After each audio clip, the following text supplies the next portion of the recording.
shift over here and talk about the Super Bowl from a trench perspective. I All Man, yeah, this is going to be fun. right, real quick before we get into this, this is going to be fun, but I'm not sure it tops San Fran and the Philly anticipation and build up. What we really got from that wasn't what the build up was because Philly absolutely dominated. Yeah, But this one should deliver. yeah. There's a couple like really good matchups in this one, but I think again Philly has some They got the significant edge. advantages. I think Yeah, on both sides, really. they do. I mean, Philly's just the better team, top to bottom. Yep. I mean, I don't think there's any question. I think most people agree on this as well. Patrick Mahomes is going to have to beat Michael Jordan basically for this game for them to win. I mean, he's going to have to go and play, at a high level for his standards for them to. He's just going to have to do some Superman stuff because the Eagles, man, I want to start, I think, with their offensive line, because that's where I think they have the biggest advantage.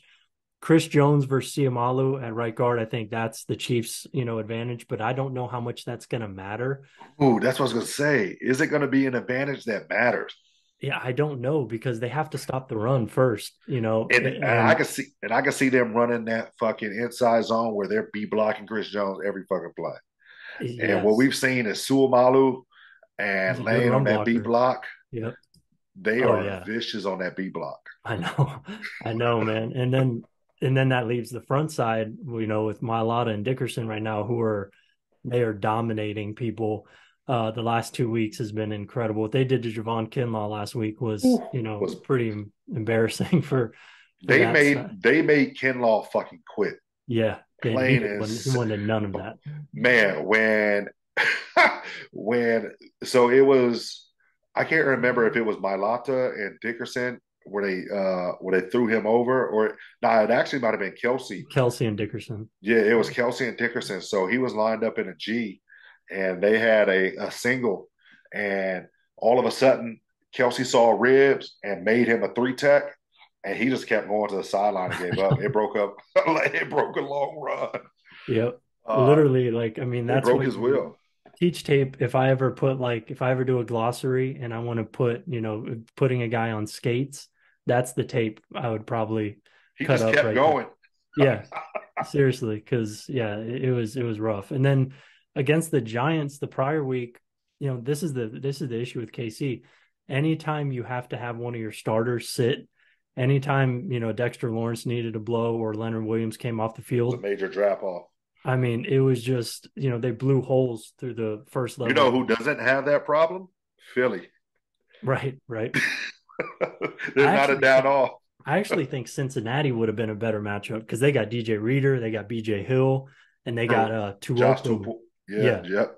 that would have been a better matchup, Yeah. honestly, just from a trench perspective, I think, because they're all run stuffers, you And know. they're all very similar. Granted, DJ Reader is more dynamic than Josh Tupo and then Yeah, he's Hill. strong. Yeah, But yeah, exactly. But like, there's not a major drop off with them, and it's the right. same thing as like Philly's D line is like all the guys that you're going to get that cycle through. Like they've got the next guy that's like in the next mode of them. So Right. like, okay, so Hargrave and Cox aren't on the field. Okay, now meet Limbaugh, Joseph, and the Dominican suit. It's just like And then like their fourth guy, or no, their fifth guy on their the fifth interior is guy. Jordan Davis, Yeah, and it's like, who I heard now is healthy and ready to go. yeah, he's their fifth guy in the rotation, which is kind of funny that Linval is all of a sudden, like, no question better than Jordan Davis right now, which is interesting. That was actually the guy I comped him to. I think we both thought Jordan Yeah, Davis was we a both. little overhyped. Yeah. But either way, that's your fifth guy, and then they're four deep at defensive end as well. Yeah, it's But is Hassan Reddick still probably the most underrated? Like he's yep. probably him and Max Crosby are probably the best pass rushers in the league. It's not even close, and nobody talks about him. Yeah, they're Nobody. the most underrated, I think, for sure. Especially with Crosby not getting all pro. What Which Crosby is did wild. against the run this year, was incredible as well. Yeah. But yeah, Hassan Reddick and Josh Sweat. Josh Sweat is as talented as anybody rushing the passer in the NFL. I think just what he could do. He's had some filthy stuff over the years, beating Tehran. I remember a I was couple about to years. say he's the only guy that I've seen beat Teron. I'm just like, oh fuck, Yeah, him like and he Robert was. Quinn, him and shit, Robert Quinn. I know Robert Quinn's their fourth, fifth guy. Because Brandon Graham just had the best year of his career. What's scary is like in games like this is when all of a sudden a Linval Joseph or Robert Quinn takes the fuck over.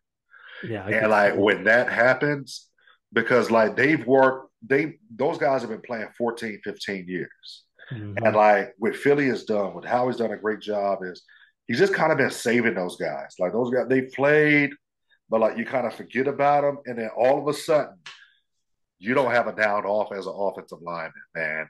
And I mean, I saw that the second time they played Dallas. I'm sitting there, I'm like, oh shit, I forgot he was on the field, And then all of a sudden, they're wrecking havoc, and it's like, when does it stop? So to drill down into these matchups, specifically Casey at tackle is in trouble, I think, in Yeah, this game. But yeah, the thing about it is, and I did a film room on this just the other day, on how KC is so good at helping their tackles, yeah, with those squeeze formations. yeah. They're consistently, Kelsey is chip releasing almost every time. They go 12, 13 personnel a lot. They're chipping guys consistently. So they're going to have a lot of help. But in any sort of situation where you can't help both of them, I mean, Sweat and Quinn are terrible matchups for Orlando Brown. Reddick and Graham are not good matchups for Wiley, and they switch and they'll switch around too. But they're just not good matchups. Brown obviously is better against power rushers. Sweat and Quinn are like some of the best guys getting around the corner in the league, and Brown And plays then like the short and then corner. cut and then their inside counters would make them filthy. Yeah, I mean, yeah. So because you have to respect the inside, so they're going to get your feet to stop, and then they're going to go back outside with those stutters and hesitations. So yeah, I mean, KC is they're going to need their scheme to help out the tackles a lot, which is they're as good as any team at doing. So I think that gives them a shot there.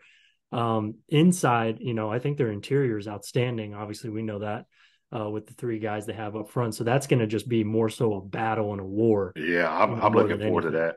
Yeah, That is going to be because Creed and Trey like to just fucking beat people up, I and know, like man. they've got the D tackles that want to do that. I know, Uh, right? yeah, That's going to be a Joe war. Yeah, Tooney's going to be more technical savvy. but you need Uh, against Hargrave. Absolutely, because Hargrave can put you in a blender. Yep. But what you get at the pivot, and then what you get that normally plays over the right guard, it's a fight. Yep. And those two Absolutely. guys, they're going to match up well with what they With bring. Sue and Cox, Yeah, and Linval. I mean, I man, wouldn't I'm be. excited. We're I'm going to see some excited. fights probably, or some chippiness. Trey and Sue, Trey and Yeah, Linval, because they're not going to take anything, and Trey's yeah. not going to take anything. So, we're going to see some fireworks, I'm sure. On the inside there, that's going to be fun. But the Philly O line, man, like I just struggle to see how KC is going to slow down the run with looking at their depth chart on the defensive line. Of course, Chris Jones is there, but Derek Nandi, Kalen Saunders, and maybe Brandon Williams will get 10 reps or so. They're going to need Brandon Williams to, go in the time machine, in this game and be, And, you and know, again, in the mode of some of those names I mentioned for Philly, if there's a guy that can do it, there's a guy that can unload and just empty the tank, it'll be Brandon Williams. If Brandon Williams for he needs to 30 to give them 40, 10 good reps, if he can give them 30 to 15. 40 plays, Oh my that would gosh. be Yeah, that great. would be, But if it was, 10 to 15 just fucking old Brandon Williams reps, which yeah, they my need guess that. is they saw that ability, it's Yeah. going yeah, that could be it.